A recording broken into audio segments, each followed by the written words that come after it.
یہ جو فیصلہ آیا ہے یہ دو لحاظ سے بہت اہم ہے. ایک تو یہاں پہ بات ہوتی ہے فیئر ٹرائل کی، اور اس میں بتایا جاتا ہے کہ 2018 میں ایک سینئر جج کو فیئر ٹرائل اور ڈیو پروسیس نہیں ملا. یہ بہت اہم اس لیے ہے، صرف جسٹس شوکت صدیقی کے لیے نہیں بٹ آپ کے میرے اور عوام کے لیے بھی، کہ اگر ایک سینئر جج کو فیئر ٹرائل نہیں مل رہا تو ہم کیا ایکسپیکٹ کر سکتے ہیں. تو میرے خیال سے اس غلط فیصلے کو اس فیصلے نے درست کرنے کی کوشش کی ہے. دوسری جو، اور یہاں پہ انہوں نے لکھا ہے کہ ایک ہی ہیئرنگ کی گئی اور ایک ہی ہیئرنگ میں جسٹس شوکت صدیقی کو بلایا گیا اور اس کے 10 دن بعد فیصلہ کر دیا گیا کہ ان کو نکالنا ہے. بلکہ فیصلے میں یہ بھی لکھا ہے کہ اس وقت کی جو سپریم جوڈیشل کاؤنسل تھی انہوں نے اپنی طرف سے ازیوم کر لیا کہ شوکت صدیقی جو ہے وہ جھوٹ بول رہے ہیں. بلکہ آئین میں لکھا ہوا ہے کہ ایک جج کو ہٹانے سے پہلے آپ کو ایک پراپر تحقیقات کرنی ضروری ہے. جس طرح مظاہر علی نقوی صاحب کے کیس میں ہوا، کچھ 14 وٹنسز بلائے گئے، ڈاکیومنٹیشن بلائی گئی اور پھر جا کے ان کو فارغ کیا گیا. تو یہاں پہ ان کو فیئر ٹرائل نہیں ملا.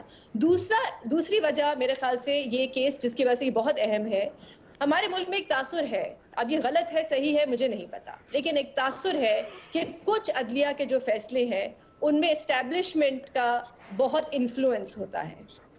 اس فیصلے میں بار بار لکھا گیا ہے کہ جسٹس شوکت صدیقی نے بہت ہی سیریس الزامات لگائے ہیں، اور اس فیصلے میں لیکن جو مجھے جواب نہیں ملا مبشر وہ یہ تھا کہ جھوٹ کون بول رہا تھا اور سچ کون بول رہا تھا.